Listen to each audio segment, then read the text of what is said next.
Hello, for this video lecture we're going to be talking about the equivalent force couple system.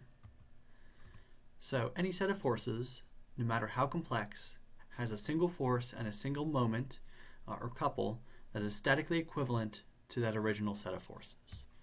So no matter how complex we have forces, we've got 5 forces here, there is a single force and a single moment acting at a given point that will be statically equivalent to the original forces. So this force and moment is known as the system's equivalent force couple system. And multiple complex set of forces could reduce down into the same equivalent force couple system. So by finding the equivalent force couple system, we can do 2 things. Number 1, we can gain a clearer insight into what will happen to the body.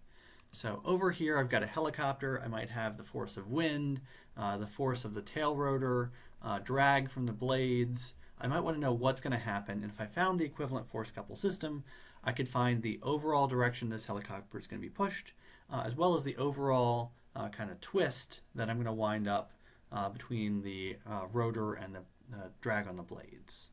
So it can simplify later analysis, particularly if we're going to be designing something and we need to repeatedly model the impact of a set of forces. So if we have some complex set of forces, if we simplify it, we can have that equivalent force couple system, and then later on when I'm designing something, so I make a design change, I re-evaluate the impact of that, make another design change, re-evaluate the impact of that. It's going to save me a lot of time because it's not going to be a complex set of forces. It's going to be the simplest possible set of forces to model the impact.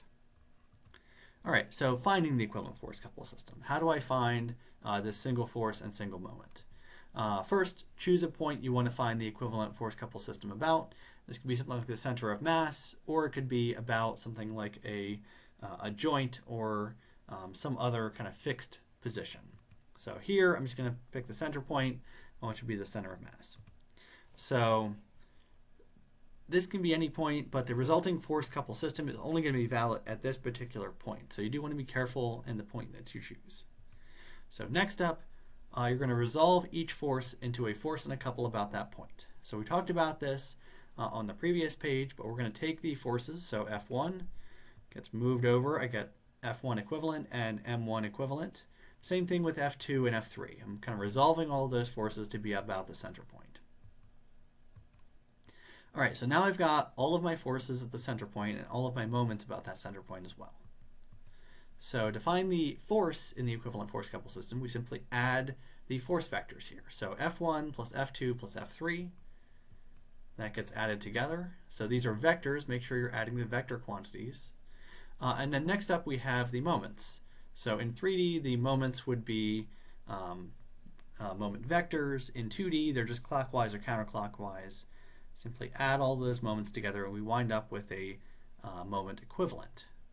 So we're going to be now left with a single force and a single moment. This is our equivalent force couple system to that original set of forces. All right, so as a shortcut to finding the equivalent force couple system with the previous method, we can also use the following. So the equivalent force is simply going to be the sum of all the force vectors. So if we just take all those force vectors and add them, and then the equivalent moment or couple, it's going to be the sum of the moments about that point. So if I find the sum of moments about the center of mass in this case, that would be my M equivalent. So F equivalent, just the sum of the forces. M equivalent is the net moment about my center of mass for all of these forces.